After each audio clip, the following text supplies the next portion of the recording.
Welcome to Chill Chaz Weekly, a new Sunday show where we explain important news and government decisions in a way that's easy to understand. Every week, we'll help you follow the most important political updates, especially the ones that affect everyday people. We're here to clear up confusion and give you the facts. In this first episode, we're focusing on one of the biggest programs in the country, Social Security. This program is a big deal because it supports more than 70 million Americans. That includes retired people, workers with disabilities, and families who've lost a parent or spouse. This week, we're talking about what the Trump administration has done or wants to do that could change how Social Security works. Some of these changes are already happening, and others are still being debated. First, let's talk about why Social Security is in the spotlight. Experts say that if no changes are made, Social Security might not be able to pay full benefits in about 10 years. That's because the program's trust fund, where the extra money is stored, is running low. Why is this happening? It's simple. More people are retiring and living longer while fewer workers are paying into the system. That creates a gap. More money going out than coming in. Republicans say they want to protect Social Security. Their main message is that they won't cut benefits or raise the retirement age. That promise sounds good to many voters, especially people who already get benefits or are close to retirement. But at the same time, some Republican lawmakers and policy groups are promoting changes they call reforms. These ideas are meant to fix the funding gap, but some could lower benefits or change who gets them. One of the biggest ideas is raising the retirement age.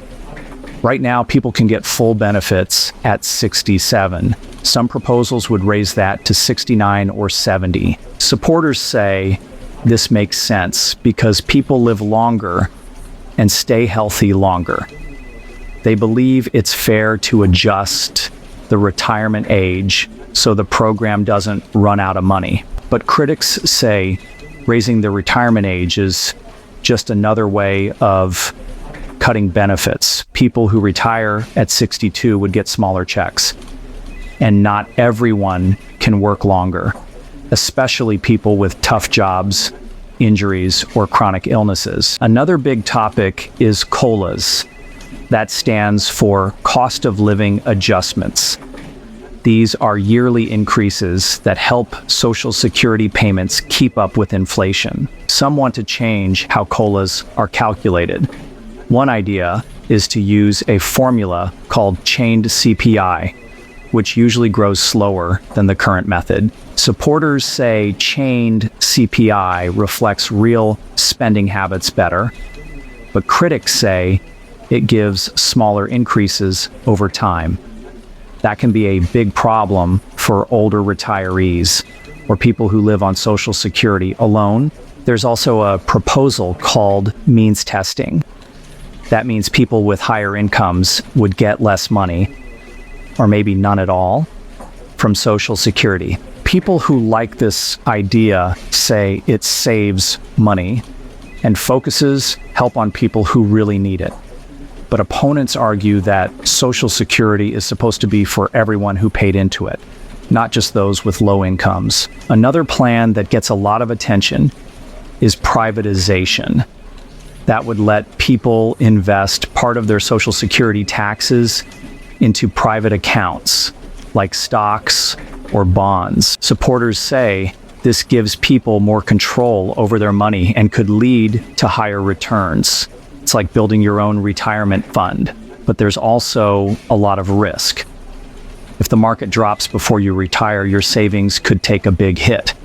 Critics say privatization helps wealthier people more and could hurt those who can't afford to lose money. Former President Trump also suggested stopping taxes on Social Security benefits. That might sound like a win for seniors, but experts say it would cost the program billions of dollars, and most of the benefit would go to wealthier retirees, since many low and middle-income seniors already pay little or no tax on their benefits. Now, let's talk about how the Social Security Administration, the agency that runs the program, has changed.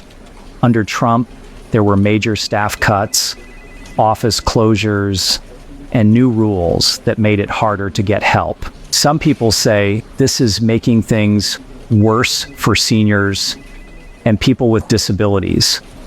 Long phone wait times, fewer in-person appointments, and confusing online forms are just some of the problems. Critics believe these cuts are on purpose. They think the goal is to weaken Social Security so people lose faith in it and then accept bigger changes, like privatization. So what's really happening here? Well, it depends who you ask. Some say we need big changes to save Social Security.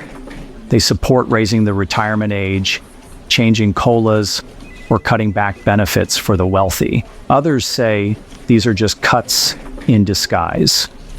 They believe we should fix the system by having wealthier people pay more, like removing the cap on how much income is taxed for Social Security. There's also a big divide between what politicians say and what policy groups propose. A candidate might promise no cuts, but behind the scenes, budget plans could include big changes. And public opinion, most people no matter their party, want Social Security to stay strong. Polls show they'd rather raise taxes on the wealthy than see cuts to benefits. That's your Chill Chaz Weekly update. We'll keep watching what's happening and break it down for you each Sunday. Thanks for tuning in. Stay sharp, stay informed, and we'll see you next week.